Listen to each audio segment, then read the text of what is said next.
Hello বন্ধুরা, আমি তৃষ্ণা অধিকারী। Cricket আমার জান, ক্রিকেট আমার প্রাণ। ক্রিকেট নিয়ে বলতে চাই আমি অবিরাম।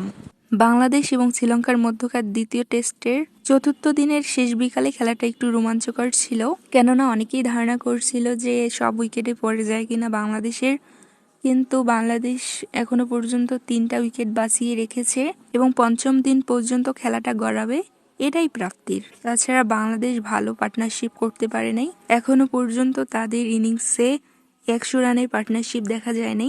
বাংলাদেশ চতুর্থ দিনে শুরুটা ভালোই করেছিল, পরবর্তীতে সাকিব এবং লিটনের পার্টনারশিপটার উপর ভরসা করে অনেকেই ধারণা করেছিল হয়তোবা তাদের পার্টনারশিপটা 100+ হবে, কিন্তু তারা পার্টনারশিপটা 60+ করতে পারেনি। শ্রীলঙ্কার খোসা দেওয়া বলেই কিন্তু সাকিব এবং লিটন আউট হয়েছে, তো তারা কিন্তু বেশি রান না, 2-3 রানের ব্যবধানেই আউট হয়েছে। তো অনেকেই ধারণা করছে আজকেই ম্যাচটা শেষ হবে কিনা, কিন্তু তাদের ধারণাকে ব্যর্থ করে পঞ্চম দিন পর্যন্ত খেলাটা গড়িয়েছে।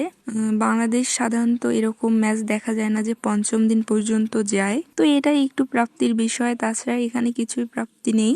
512 কি 11 রানের টার্গেটে ব্যাট করতে নেমে বাংলাদেশ ইতিমধ্যে 250 রান পার করেছে 7 উইকেটের বিনিময়। এখনো তাদের জয়ের জন্য 243 রানের প্রয়োজন, এখনো হাতে 3 উইকেট আছে। তো দেখা যাক তারা কতদূর এগিয়ে যেতে পারে। পঞ্চম দিনে দেখা যাবে কিরকম তারা মাইন্ড সেট আপ নিয়ে নামে। 3 উইকেট হাতে আছে তাদের এখনো পর্যন্ত, তো সেটা দেখার অপেক্ষায় আমরা অবশ্যই থাকবো। আমার মতামতের সঙ্গে আপনারা যদি একমত হন তাহলে অবশ্যই চ্যানেলটিকে সাবস্ক্রাইব করবেন এরকম নিত্য নতুন ক্রিকেট সম্পর্কে এরকম প্রেডিকশন পেতে।